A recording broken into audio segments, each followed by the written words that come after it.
I mean, like, let's start with being an entrepreneur. It's like, okay, if you're an entrepreneur, the principles of business would say the first thing you should be worried about is lead generation, right? So how are you going to generate leads, man? Like if you're a startup bootstrap entrepreneur, if you're a veteran transitioning and you want to start your own business or whatever it is, that's the first problem you got to figure out, right? Well, not the first problem, but what's your service or what's your product?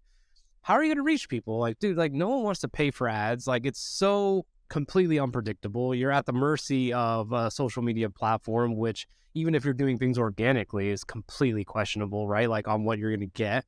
So you have to ask yourself, it's like, okay, what's the best thing I could do to get in front of people? What's the easiest way to get in front of people? What's the reach? What are the capabilities? And a lot of that is just going to default to creating content that's revolves around your expertise or your service or your product or whatever. And then you got to do the freaking problem of choosing, well, which platform?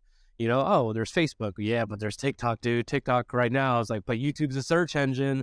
Pinterest, people are sleeping on Pinterest, but you got to have a podcast because that's really intimate, right? Like you want people to feel like they're in the car with you, listening to you.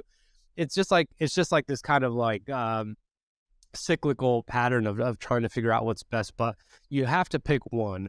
And the reason you have to pick one of these and you should use these marketing channels, at least one of them as a main channel, is because this is how you're going to reach your audience. That's word of mouth is by far the biggest compounding way to get interest, but the only way that's going to happen is if you're creating something, in my opinion, long form, which is exactly what you're doing, that you can repurpose in multiple ways across different platforms, whether it's the images, whether it's the media clips, whether it's a blog or whatever it is. But like, what is the thing that can help you create the content machine? That's either going to be YouTube or it's probably going to be a podcast or even TikTok. I guess now is doing like 10-minute. You can make TikToks that are 10 minutes long, right? So it's like, what is going to be what juice is worth the squeeze? And the long form content is it. And that is, as you know, Alex, is like, that's the test.